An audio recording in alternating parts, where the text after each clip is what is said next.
말씀 우리 함께 보도록 하겠습니다. 로마서 1장 16절에서 17절 말씀입니다. 오늘 우리에게 주시는 하나님 말씀은 로마서 1장 16절에서 17절 본문 말씀 가지고 당신은 복음을 부끄러워합니까? 하는 제목으로 하나님 말씀을 증거하도록 하겠습니다. 먼저 우리 함께 말씀 공독하도록 하겠습니다. 할렐루야. 반갑습니다.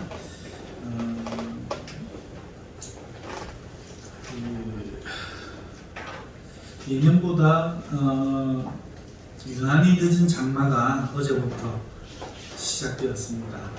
그랬더니 오늘 주일 아침에는 굉장히 덥습니다.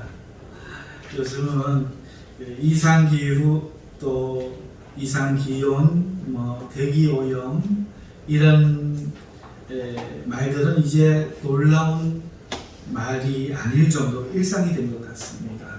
계절이 언제나 찾아오고 또 변함없이 그럴 것이라 예측 가능했던 그 옛날이 정상이 늘 언제나 반복될 수 있는 정상이 안 될 수 있다는 사실을 요즘 들어서 저는 깨닫습니다. 혹시 사만사원 아세요? 계절이 바뀌어서 봄이 오면 3일은 춥고 4일은 따뜻하다고 그렇게 편지에 쓰고 했던 기억이 나는데 그때가 참 그리운 것 같습니다. 그게 참 큰 축복인 것을 깨닫게 됩니다. 이번에 중국에 큰 물난리가 있었다고 합니다. 장마 때문인데요. 일본에도 그랬는데 예전 같으면 7월 한 달 전체 강수량인 400mm 폭우가 사흘 만에 쏟아졌다고 해요. 그래서 산사태가 나고 심각한 피해가 있다는 것을 어제 뉴스에서 제가 보았습니다. 지금 어제부터 우리나라가 장마가 시작되었는데요. 우리나라에 안 그래도 코로나로 경제적인 고통을 많이 받고 있는데 큰 피해가 발생하지 않았으면 좋겠습니다. 우리 성도님들 우리나라 위해서 기도해 주시면 감사하겠습니다. 계절은 또 그렇게 흘러가지만 그러나 우리 신령은 어떤가요? 우리 신령의 계절 또 있지 않겠습니까? 이미 하나님의 은혜의 단비가 충분히 내려서 내면의 생명의 변화들로 충만하십니까? 아니면 요즘 날씨처럼 이상기후를 보이고 있습니까? 부디 바라기는 이 예배가 하나님의 은혜의 단비가 내리는 그런 자리가 되었으면 좋겠습니다. 치유하고 소생시키고 일으키시는 하나님의 은혜가 있기를 바랍니다. 하나님의 축복이 여러분에게 있기를 원합니다. 우리 기도하고 시작하십시다. 하나님, 사랑과 자비의 하나님 앞에 감사를 드리며 기도합니다. 오늘 이 자리에 주의 말씀을 듣기 위해 우리가 모였습니다. 주 예수님 말씀하여 주옵소서. 우리가 당신의 음성 듣기를 원합니다. 당신의 말씀으로 우리가 가르침 받기를 원합니다. 그 말씀으로 우리에게 생명길을 갈 수 있게 하여 주옵소서. 그래서 이 악한 세상과 마귀에 의해서 우리를 당신의 이름으로 승리하게 하여 주옵소서. 예수님의 이름으로 기도하옵나이다. 아멘. 오늘 본문은요, 로마서 1장 16절에서 17절인데요. 내용을 살펴보면 한 가지 명제하고 또 그를 설명하는 두 문장으로 구성되어 있습니다. 바울은 자신이 복음을 부끄러워하지 않는다 이렇게 말하고 있습니다.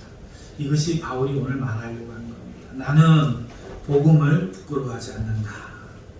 자신이 복음을 부끄러워하지 않는 첫 번째 이유는 복음이 믿는 자에게 구원을 주시는 하나님의 능력이 되기 때문이요. 둘째는 그 복음에 나타난 하나님의 의가 구원시키는 믿음에 이르게 하기 때문이라 이렇게 말씀하고 있습니다.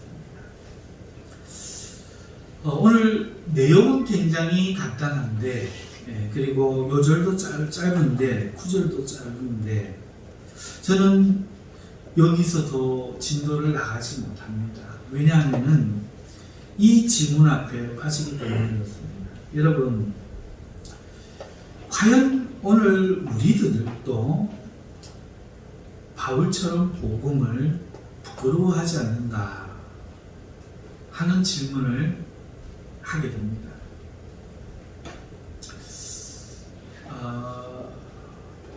개인적으로 이렇게 생각합니다. 성도님들 중에 복음이 어머 부끄러워 이렇게 하신 분은 아마 한 분도 없다라고 생각합니다. 그런데 왜 저는 여기에 생각에 잠겨서 계속 같은 질문을 해야만 하는지 모르겠습니다.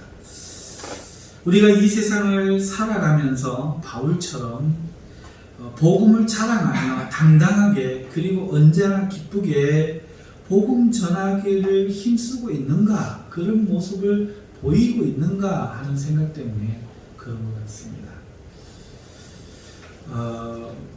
바울과 동일하게 예수님을 믿고 예수님을 구주로 섬기는 우리들이 마땅히 복음에 대한 자세도 같아야 될 터인데, 제가 저 자신과 또 주위의 성도들을 돌아보면은 그렇게 살지 못하는 것 같아요. 그래서 복음을 부끄럽다 이런 생각은 한 번도 못 해봤는데, 이런 이유 때문에 자랑하지 못하는 이유, 당당하게 늘 전하지 못하는 이유, 이런 것 때문에 혹시 이것이 복음을 부끄러워하는 거 아닌가 이렇게 생각을 해봤습니다. 그리고 진지하게 고민했습니다. 정말 우리가 세상에 복음이 필요하다고 믿는다면, 정말 이 세상의 구원이 복음이라고 우리가 확신한다면 왜 현대교회 성도들이 복음을 자랑하지 못할까? 친구들에게, 친척들에게, 직장 동료들에게 내가 믿는 거 한번 들어볼래? 왜 이렇게 자랑하지 못할까? 여러분은 어떻습니까? 1년에 몇 번이나 예수님을 자랑해 보셨습니까? 가만히 생각해 보니까 그래요. 그래서 부끄러워한다고는 생각을 해본 적이 없는데 자랑하지 못하니 왜 이렇지? 하는 생각을 하게 됩니다. 오늘 그 이유와 우리의 모습을 오늘 우리 성경에서 늘 그렇듯이 찾아보길 원합니다. 바울이 왜 이런 말을 굳이 하고 있는지 그 이유를 우리가 성경에서 발견 한번 해보십시다. 여러분, 오늘 본문 말씀을 봤을 때에 바울이 복음을 부끄러워하지 않는다 이렇게 말한 것에 먼저 주목을 해보시죠. 여러분, 말을 꼭 이렇게 해야 됩니까? 다르고 다르잖아요. 이렇게 하면 어떨까요? 나는 복음을 대단히 자랑스러워한다. 그런데 이런 표현을 두고, 긍정적인 표현을 두고 부정문처럼 합니다. 나는 복음을 부끄러워하지 않는다. 여러분, 이렇게 말을 할 때에는 그 이유가 있죠. 이유 없이 그렇게 말하는 사람은 아무도 없습니다. 긍정으로 말할 수 있는 것을 부정으로 말할 때는 무언가를 의식하고 염두에 두었기 때문이죠. 그래서 저는 이 이유가 무엇일까 말씀을 준비하면서 생각하다가, 그 이유를 헤아리기 위해서, 그 이유를 알기 위해서는 복음을 듣는 자들과 전하는 자들에게 그 당시에 복음이 어떤 의미로 그들에게 비춰졌는지를 생각해 보는 것이 옳다, 이렇게 생각이 들었습니다. 여러분, 때로 성경을 우리가 읽을 때 말이에요, 처음부터 우리는 어떤 결론을 가지고 읽기 쉽습니다. 그러나 그것 때문에 성경이 안 보일 수가 있어요. 예를 들면요, 하나님이 우리를 사랑하신다, 하나님은 사랑이시라, 이렇게 결론을 내려버립니다. 그러면 하나님은 우리를 구원하실 것이다, 이렇게 결론되어 버리기 때문에 우리 인간이 짓는 죄와 하나님의 심판에 대해서 가볍게 여겨버리는 거예요. 죄를 별로 두려워하지 않고 내가 지은 죄에 대해서 아파하지 않고 하나님 나 사랑하시니까 당연히 구원하시겠지, 이렇게 된다는 거죠. 고린도 교회가 그랬지 않습니까? 이건 하나님 원하지 않는 거죠. 그러니까 우리가 다 알아도 결론을 가지고 우리가 성경을 보다 보면은 성경이 오히려 안 보인다는 거죠. 알고 들으니까 더 잘 들릴 것 같은데 모르는 채로 듣는 것이 오히려 더 나을 때가 있다는 거죠. 그러므로 오늘 이 본문에서도 우리는 당연하지 하는 것을 빼고 한번 생각해 보십시다.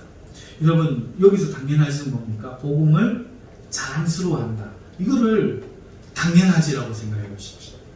당연히 복음을 바울이 자랑했겠지.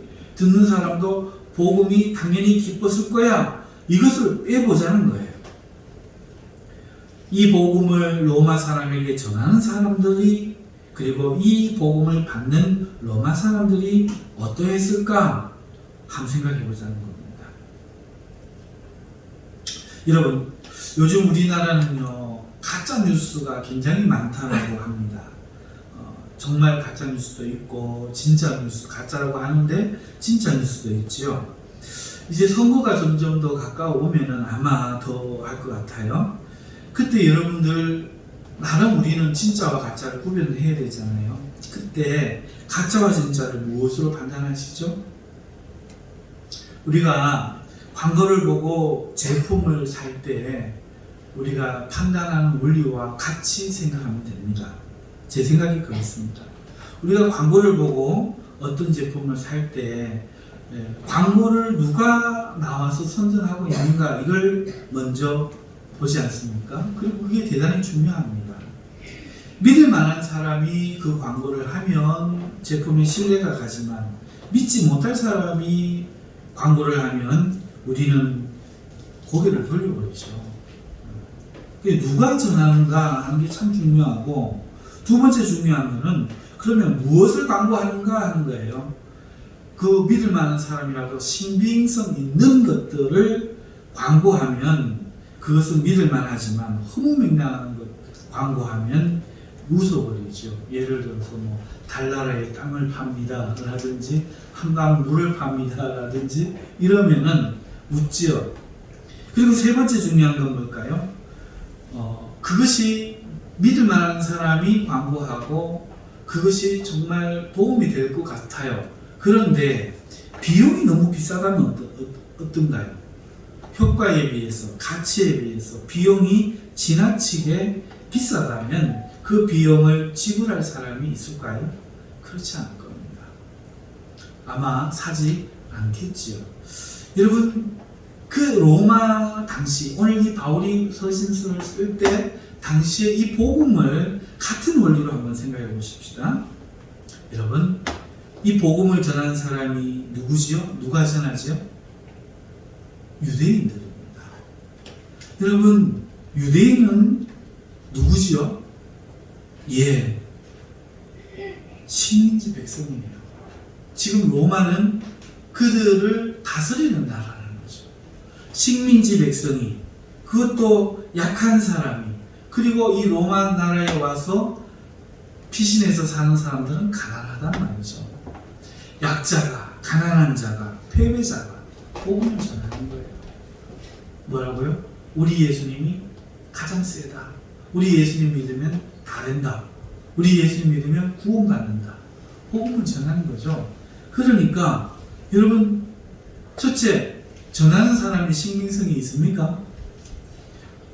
세상 기준에서 보면은 우리는 당연히 할렐루야 해야지 이렇게 생각하지만, 아직 예수님을 알지 못하는 로마 사람들이 볼 때는 더 센 나라 사람이 와서 우리 선진국에서 섬기는 신을 한번 들어볼래? 이러면 그 신을 섬겼더니 선진국이 되는가 봐, 이렇게 생각하지만, 저 못 사는 아프리카 후진국에 사람이 와서 오늘 우리 경산에 와서 우칸다카 이러면서 치마 나뭇잎으로 치마 입고 와가 우리 신을 한번 섬겨봐 이러면은 뭐라 그러겠습니까? 그 시인 안 섬겨도 될 것 같은데 그러죠. 그러니까 로마 사람들이 볼 때 패배자의 나라에 약하고 가난한 사람들이 복음을 전하고 있었다는 거예요. 두 번째, 그 사람들은요, 그럼에도 불구하고 그 나라에서조차 비주류였다는 거예요. 그 나라의 엘리트가 전에도 들을까 말 건데, 비주류들, 아웃사이더들, 배척받은 사람들, 도망한 사람들이라는 거죠. 그 자기들 무리 가운데서도 죄인으로 낙인이 찍혀갖고 도망온 사람들이 복음을 전하고 있었다는 거예요. 그러니까 그 복음이 로마 사람들에게 어떻게 비쳤을까 하는 거죠. 신뢰가 안 갔겠죠.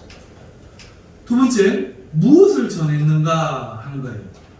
이것도 한번 생각해 보십시오. 우리는 당연히 예수 그리스도를 구주 이렇게 설정해 놓고 결론을 알고 들으니까 당연히 할렐루야 했겠지 싶지만, 이 약을 한번 잡숴봐. 이것을 먹으면 아무튼 뭐 그런 약장사들 있었잖아요, 옛날에. 여러분, 허무맹랑한 이야기처럼 그들이 전하는 게 누구죠? 배척받은 사형수다. 그들에게 버림받고 죄인으로 낙인 찍혀 십자가에 죽은 사형수를 지금 전하는 거예요. 거기다가 그 이야기는 허무맹랑해요. 하는 얘기는 뭐 물이 변하여 포도주가 됐다는 동, 뭐 바다 위를 걸었다는 동, 뭐 물고기 2마리 보리떡 5개로 5,000명이 먹고 12강줄이가 남았다는 동, 이런 이야기를 안 하나. 그뿐만 아니라 그렇게 능력 있는 자는 안 죽어야지. 십자가에 잡혀 죽었는데 사흘 만에 살아났다는 동, 어딨노? 하니까 구름 타고 올라갔다는 동. 참 돌겠다. 그죠? 그 당시에 한번 우리 생각해 보시죠. 우리 마땅히 예수님은 하나님의 아들이셔 이러면 할렐루야 막 했을 거라는 결론이 우리에게 있지만, 그 당시에 아직 예수의 예자도 모르고 자기 나라는 식민지의 나라고 더 잘 살고 자기가 더 강한 사람들이 처음 예수를 듣는데, 전하는 사람이 그렇고 비주류의 패배자의 가난한 자의 자기 나라에서도 배척받는데, 그 전하는 사람이 이런 사람이다, 사형수다, 허무맹랑한 이야기를 한다 한 거죠. 자, 그런데요 누구에게 전하면 어떤 결과를 가져오는가 또 생각해 봅시다. 다시 말해서 이 이야기를 사는 데 있어서 비용이 뭐며 뭘 지불해야 되며 어떤 효과가 있는가 하는 것을 생각해 보십시다. 여러분, 복음은 처음에 부자들에게 잘 전해질까요? 가난한 자들에게 잘 전해질까요? 가난한 자죠. 항상 그렇습니다. 여러분, 그런데 보세요.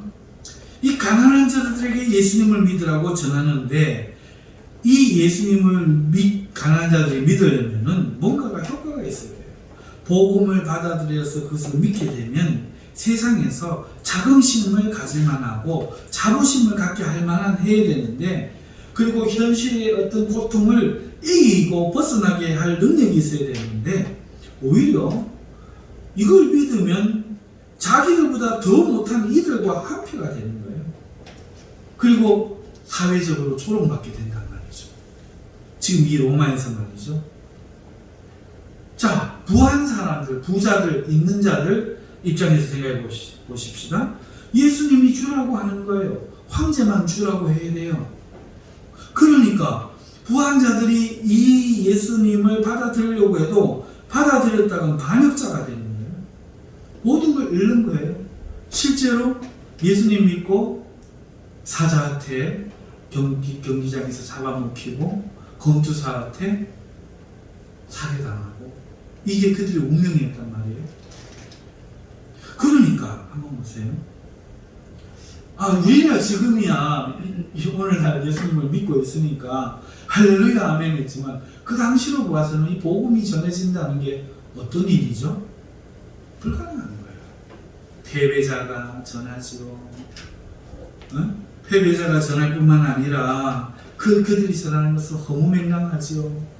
그 허무맹랑한 것을 들어는 주고 싶어도 들었다가는 믿었다가는 모든 것을 잃게 마련이고 더 나빠진단 말이에요. 그러니 어떻게 믿을 수 있겠어요? 구원이 아니라 오히려 죽음과 종말을 가져온 거죠. 기쁜 소식이라고 했는데 절망의 소식일 뿐이에요. 그러니까 이걸 전하는 전도자는 어떤 느낌이죠? 이 벽에 부딪히는 거예요. 이 벽에. 오늘 나가서 예수한 이 기독교 새끼 이런단 말이에요. 아유, 니도 교회 다니나. 코로나 시국에 교인들 wak하노. 오늘날로 치면 뭐 그런 걸까요? 이보다 아마 더 했을 거예요. 그래가지고 이 전도자들이 복음을 어떻게 생각했을까요? 전하기를 이런 의미에서 나온 것 같아요.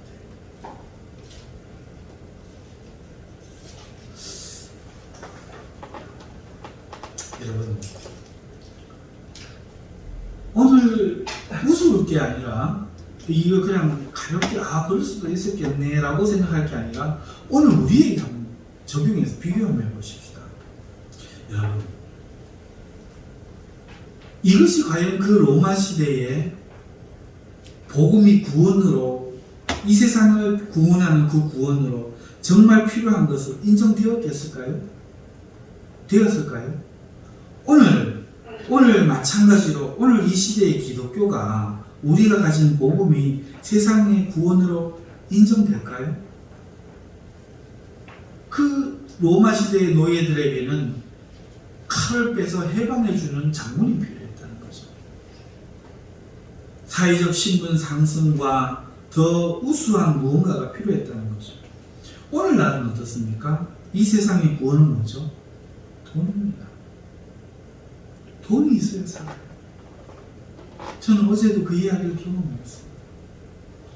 지금은 당연하게 생각하는데 여러분 그거 아세요? 성경은 하나님은 은행을 이 땅에 들어오게 하는 걸 원치 않으시는 사실 아세요? 하나님은 은행업이 이 땅에 들어오지 않게 하시길 원하셨어요. 그런데 지금은 은행이 들어왔지요. 우리가 허용했지요. 은행이 언제부터 있었을까요?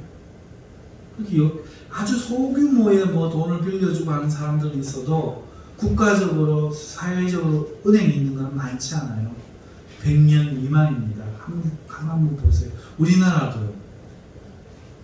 여러분, 그런데 지금 어떻게 됐죠? 온 세상 땅이 누구 땅입니까? 은행 땅입니다. 농담 아닙니다. 여기 집 있으신 분들 대답해 보세요. 은행 대출 안 냈어요? 교회는요?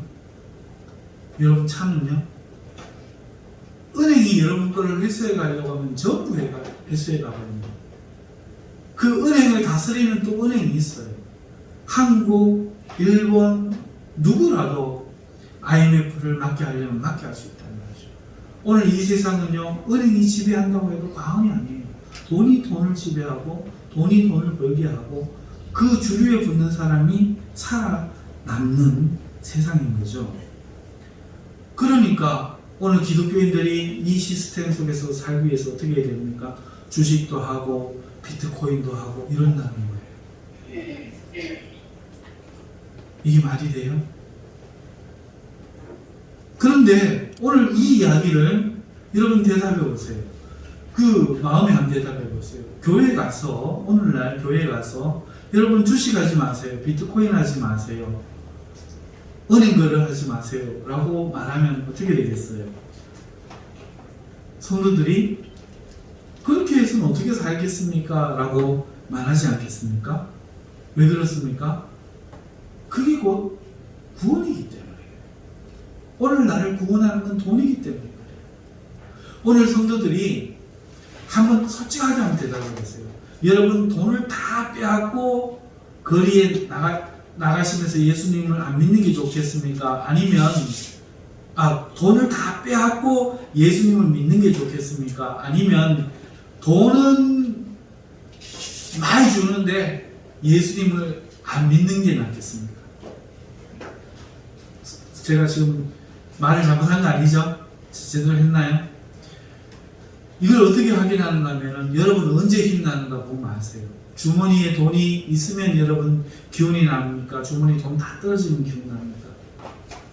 주머니에 돈 한 푼도 없는데 내일 뭐 은행에서 집 차하고 오는데 할렐루야 나는 예수님이 계신다 이러고 기뻐합니까? 아니면은 예수님은 있어도 주머니 돈 없으면 교회 와서 우십니까?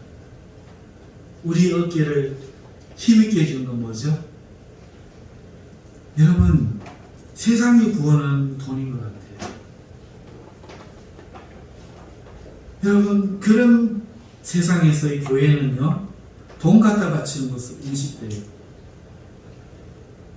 성경의 말씀을 들어도 이 말씀이 돈 버는 데는 아무짝에도 쓸모없는 말씀이라고 생각을 합니다. 여러분 정말 돈 없으면 잠시도 살 수 없는 세상입니다. 길을 가는 거, 먹는 거, 어느 한순간도 마찬가지입니다. 하지만 예수 없이는 어떻죠? 예, 잘 살 수 있습니다. 아픈데 당장 예수님이 안 고쳐주잖아요. 우리의 믿음 그렇지요? 근데 예수님 없어도 내가 당장 아프면 어떻게 되죠? 병원에 가면 되잖아요. 돈 있습니다. 우리의 믿음이 그렇지 않습니까? 세상이 그렇단 말이죠. 여러분 이런 입장에서 오늘 우리가 돈이 아니라 예수님을 과연 자랑한다. 예수님을 부끄러워하지 않는다 말할 수 있습니까? 여러분 인정하기 싫지만 우리 기독교 교육의 현 주소를 한번 잠깐 생각해 보십시다. 여러분 자녀들에게 말이에요. 그리고 교회에서요. 우리가 예수님 믿는 것을 자랑스러워하라고 고백하게 하고 가르치지 않는다는 거 아세요? 야, 넌 예수님 믿는 사람이야. 밖에 나가면 어디 가든지 나는 예수님 믿는 사람입니다 라고 말을 해. 이렇게 안 가르친다는 거예요. 여러분 교과서가 진화론을 정답으로 적으라고 요구할 때 예수 믿는 부모가 야 그건 틀려도 좋으니까 창조론이라고 적어. 하나님이 창조하셨어. 이렇게 안 가르친다는 거죠. 이렇게 하니까 좀 실감이 안 가죠? 여러분 교회가요 교회보다 학교가 먼저라고 부모들이 가르치는 거예요. 예배와 성김보다 공부가 우선이라고 가르치는 거예요. 이게 현실입니다. 제가 중고등부 교사를 오래 해봐서 알아요. 고등학교만 가면은 2, 3학년들은 우수수수 빠집니다. 중학생들도 중간고사, 기말고사 기간에는 안 나옵니다. 초등부만 나와요. 큰 교회에도 있어 봤는데요. 큰 교회 그 유초등부가 1000명이 넘어요. 1200명인가 그래요. 중등부 몇 명인 줄 아세요? 800명 되더라고요. 고등부 가면요 400명이요. 대학부 가면요 50명 남아요. 그게 현실입니다.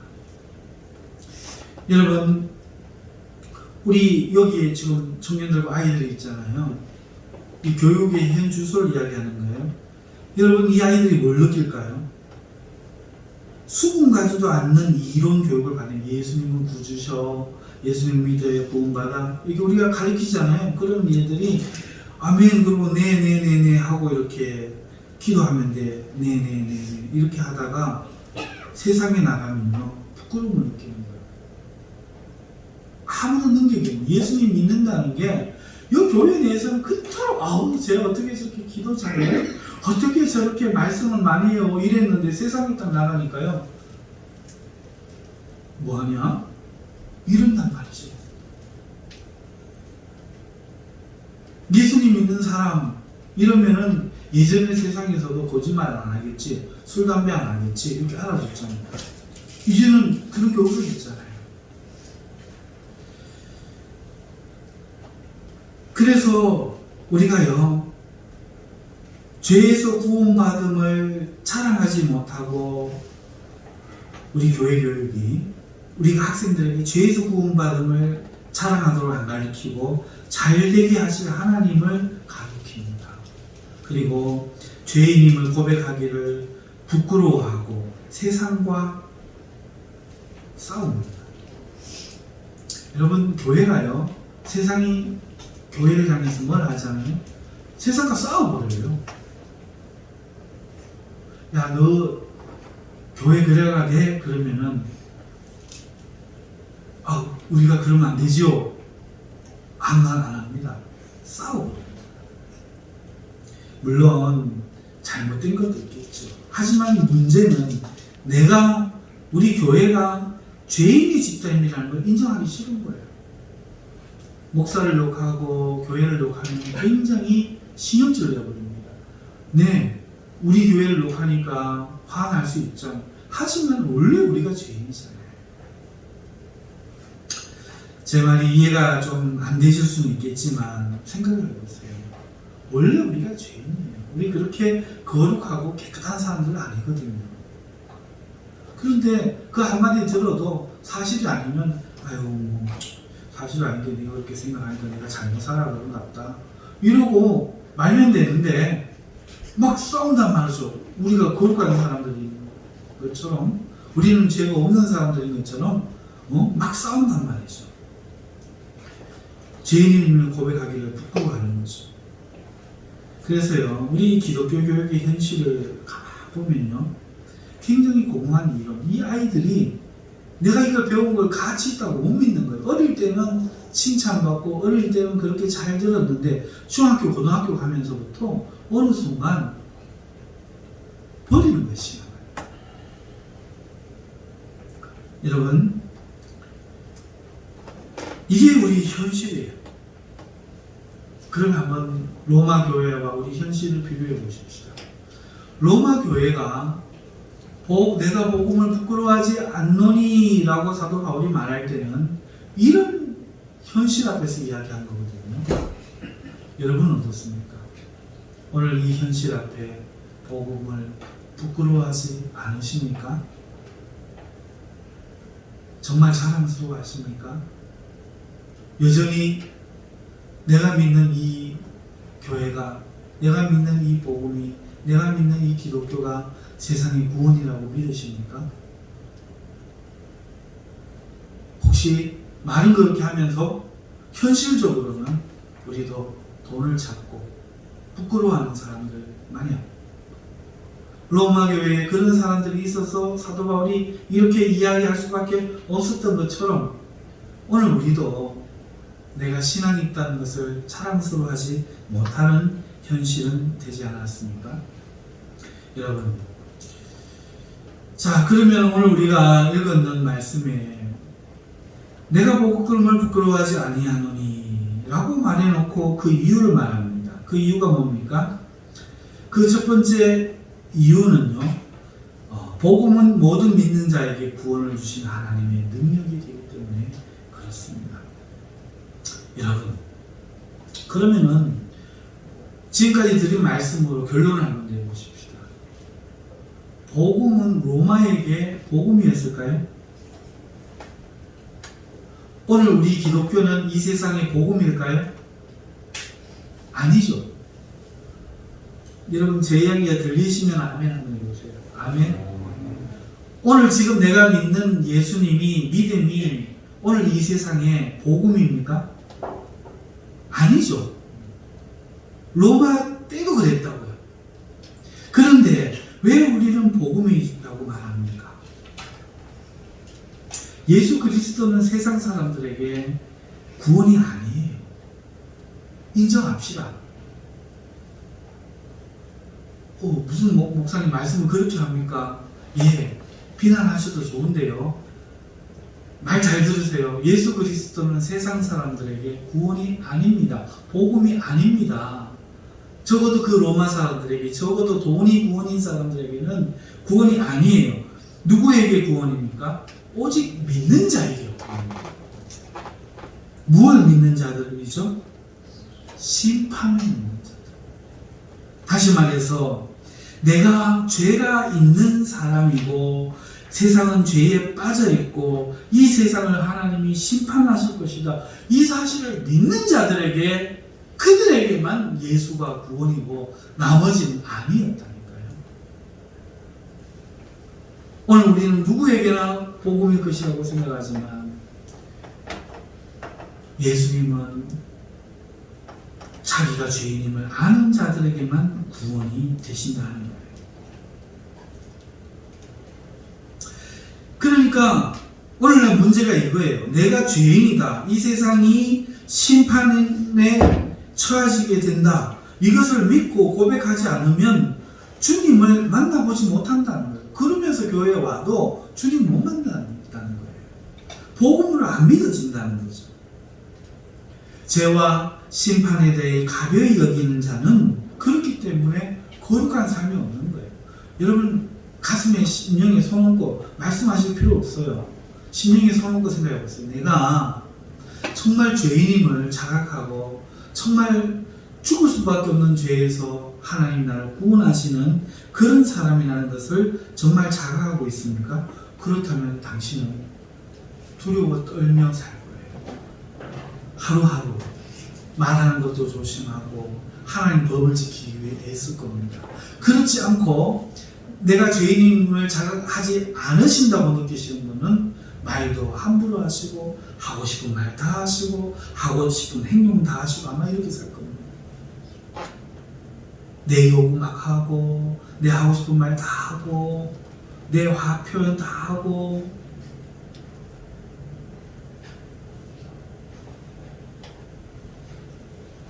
여러분 이게 오늘 우리의 모습이에요. 죄와 심판에 대해서 가벼이 여기는 사람에게 두려움이 없어요. 거룩한 삶이 없습니다.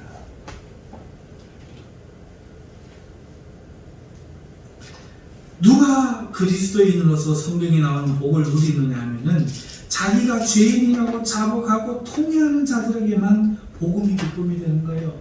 내가 지옥에 가는 것이 당연하다라고 믿어지는 사람에게만 예수님을 내미시는 하나님의 그 복음이 와 나를 천국으로 가게 할 유일한 길이구나 이 강력이 되지.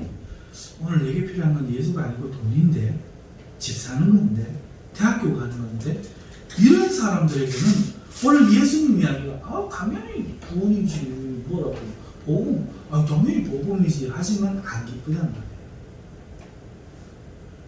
안 바뀌어요. 그래 놓고는 게임하고 그래 놓고는 놀고 그래 놓고는 싸우고 그런다는 거죠. 전혀 관계가 없는 거예요.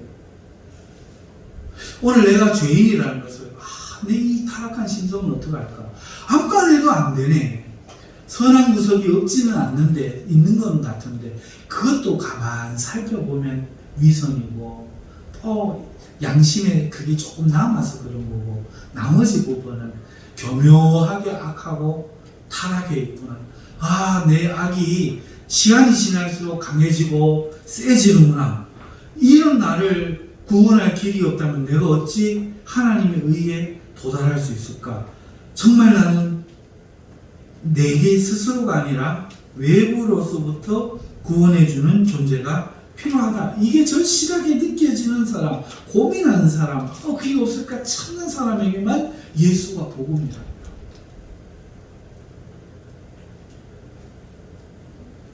철학적인 그거 아닙니까? 철학적 이야기 읽어보셨죠? 세상에 심판이 있다는 것을 알고 이 크리스찬이 얼마나 고민합니까? 그런데 예수님을 알고는 예수님을 따라 그 길을 나서는 거잖아요. 오늘 누가 세상을 다시 말하면 출애굽이 뭐죠? 구원이잖아요. 믿음이잖아요. 누가 이 세상으로부터 출애굽해서 하나님께로 향한 여정, 철로 욕심을 할 수 있죠? 세상이 심판을 받는다고 믿는 사람. 그런데 그게 안 믿어지니까 뭐하냐? 어떤 목사님이 비트코인을 했다는 거예요. 왜? 저 친구 대박, 나도 비트코인 해가 대박 나야지. 이 사람 어디로 가고 있어요? 그런데 목사라는 거예요. 어제 밤에 들은 얘기예요. 제가 그랬습니다. 내가 무례하게 한 번도 안 한 것 같은데 한 번만 무례합시다. 그 목사님에게서 나오세요.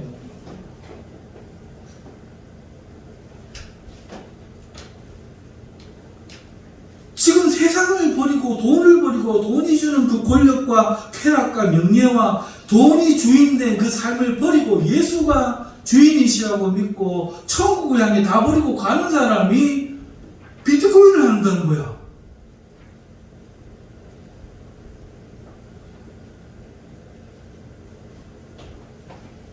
주식을 하고 비트코인을 한다는 거예요. 이분에게는 생각이 이런 것 같아. 아, 예수님이 있는 건 예수님이 있는 거고 비트코인에서 돈 버는 건 돈 버는 거고 이런가 봐요. 그쵸? 주식에서 돈 벌고 비트코인에서 돈 벌고 해가 가난한 사람 도와주고 나눠주고 이렇게 쓰고 그럴 수도 있는 거지. 이거를 먹고 무슨 흑백으로 그렇게 아마 이렇게 생각하는 것 같아요. 여러분, 그 생각의 기저가 뭘까요? 세상에 돈 벌고 예수님이 돈과 하나님 두 주인을 겸하여 섬기지 못하는 일 하는 말이 별로 그렇게 왜 예수님이 돈을 만몬 신이라고 했지? 이렇게 위기감으로 안 느껴진다. 성경에 이 말씀 기억나세요? 어떤 사람 보고 이 도시에 가서 유아 며칠을 구하며 장사하여 이득을 보려 하는 자야. 오늘 내가 너의 생명을 가져가 버리면 너는 못할 거냐? 오늘 우리는요, 예수님 믿는 우리는요, 돈 벌기 위해서 하는 사람이 아닙니다. 천국 가는 사람이에요. 돈 왜 버는 줄 아세요? 옛날엔 집 사고 부자 되고 그 돈으로 나를 자랑하고 하려고 돈을 벌잖아요. 우리 기독교인이 돈 왜 버는 줄 아세요?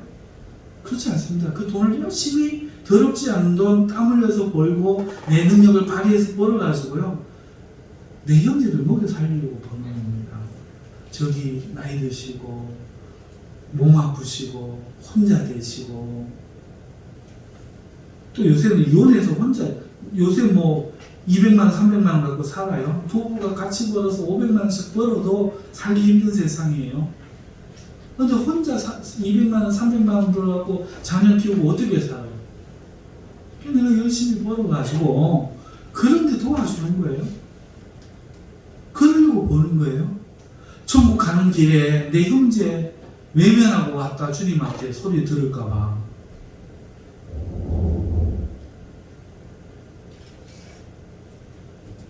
이게 우리의 진실이어야 돼요. 예수님 믿는 그 이론 막 갖고 와갖고 그거 아는 걸로 믿음이다 이러면 안 돼요. 옆에 형제를 안 돌아보세요. 저 예수님이 나를 위하여 죽어줬다. 이 죄인을 외면하지 않고 죽어줬다. 이게 깨달아진 사람은 그 예수님의 사랑 때문에 그 형제를 돌아보게 되고 그래서 돈을 버는 겁니다. 바울도 그 이야기를 했잖아요. 네가 게을러서 피로 먹지 말고 얻어먹지 말고 열심히 일하여 내 손으로 부재할 것이 있게 하고, 그게 돈 버는 이유였어요.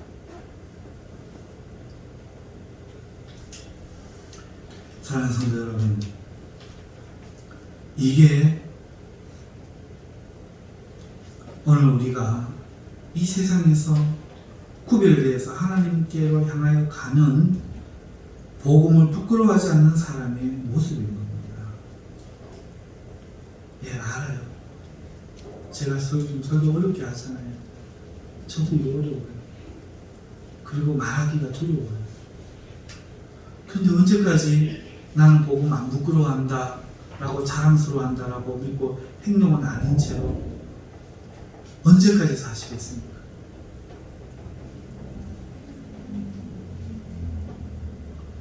내 모습이 정말 그런가 살펴보니까 안 그런 것 같아요. 자, 그러면 바울이 두 번째 이야기하는 게 뭐죠? 왜 우리가 복음이어야 하는가 하니까 이 세상은 죄와 심판에 매여 있는 세상이기 때문에 오직 그 복음만이 우리를 그 심판에서 구원할 수 있기 때문에 오늘 이 복음이 우리에게 기쁨인 것이고, 두 번째는 그 복음이 우리를 구원하는 힘이 되는 거예요.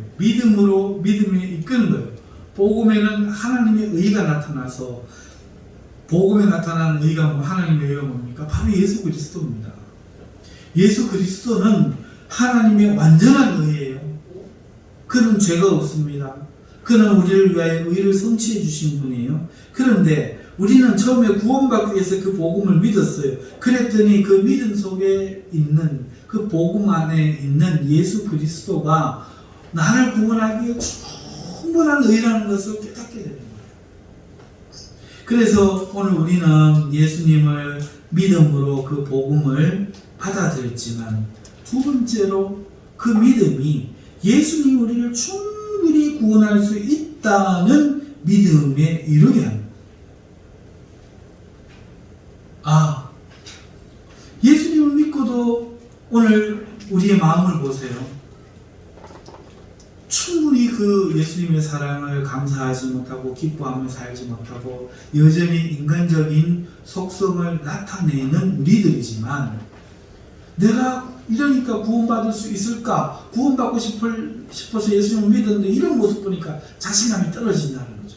세상을 사랑하는 마음이 있고, 아직도 뒤를 돌아보는 마음이 있고, 흔들리고, 때론 넘어지고, 실제 실패하기도 하고, 그러니까 내가 예수님 앞에 구원받을 수 있을까 하는 마음이 들 때에, 그 피가 나를 깨끗하게 할 수 있을까 할 때에, 그 예수님의 의가 완전한 의라는 그 사실을 우리가 발견하고 내 구원이 완전하다는 것을 믿게 됩니다.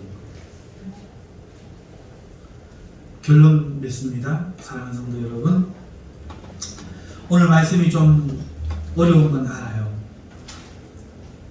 오늘 우리가 전하는 복음의 의미를 이제 우리는 바로 알아야 됩니다. 우리의 복음이요, 세상의 복음이 아니에요. 그들에는 오히려 부끄러움이에요. 우리가 이걸 놓치고 있어요. 우리의 복음은요, 죄인을 향한 하나님의 구원의 소식으로 복음이에요. 따라서 우리는 복음을 전하기 전에 심판의 소식을 먼저 전해야 돼요. 친구에게, 부모님에게 예수님을 믿고 예수님을 구주로 섬겨서 그 뒤를 따라가지 않으면 심판만 있다. 이 세상에서 출애굽해야 된다고 말해야 됩니다. 여러분, 정말 못 놓치는 게 이겁니다. 예수님 믿는 게 뭐죠? 예수님이 하나님의 아들이심을 믿으십니까? 아멘. 예수님 우리를 위해 십자가 죽어주셨음을 믿습니까? 아멘. 3일 만에 부활하셨음을 믿습니까? 아멘. 그러면 당신은 구원받았습니다. 이런다고요. 아니에요. 여러분, 아닙니다. 아닙니다.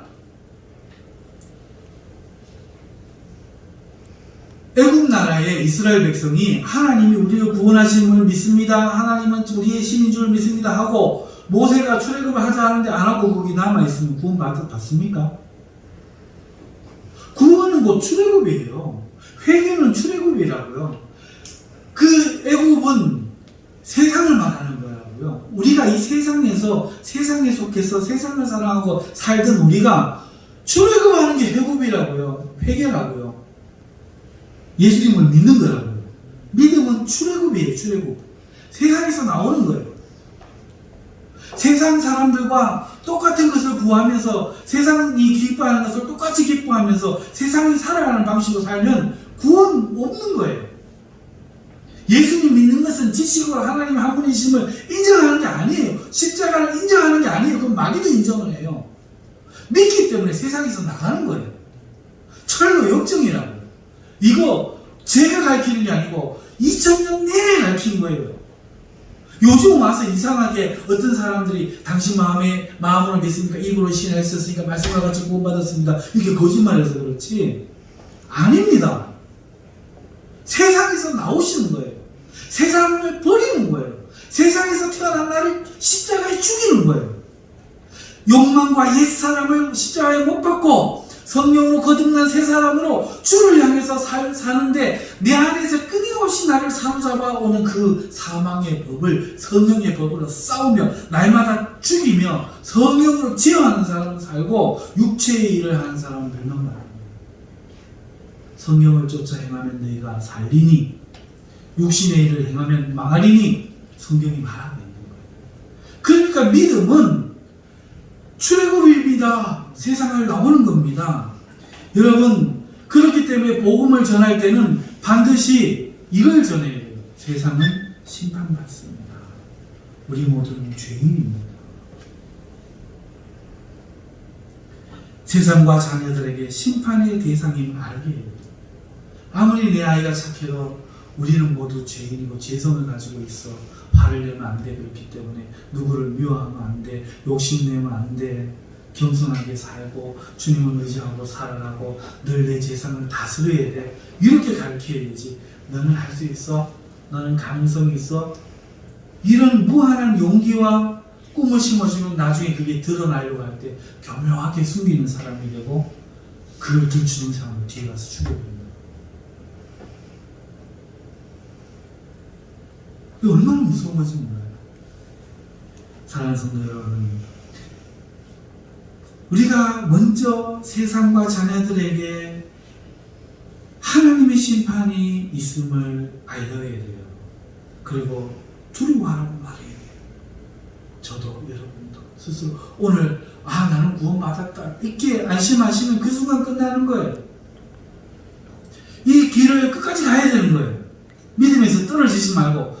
이 믿음이 뭐라고 그랬죠? 세상에서 출애굽하는 거라는 거예요. 세상으로 돌아가면 안 돼요. 성경에도 바울이 이야기했잖아요. 후미네오와 누구는 세상으로 돌아갔고 끝난 거예요. 끝난 거. 믿음은 한 번 더 예수님은 한 분이시고 하나님의 아들이시고 그렇게 인정하는 걸 믿음이라고 성경은 말한 적이 없어요. 어떤 사람들이 잘못 가르치는 거예요. 세상에서 나오는 거예요. 그러니까 믿음을 지킨다는 것은 세상에서 나온 이 거룩한 자들로 불러 모은 이것을 유지하고 끝까지 세상과 구별되어 살아가는 거예요. 아멘. 그래서 심판을 두려워하고 구원 받는 자들로 불러 교회로 오게 해야 됩니다. 이게 돼요.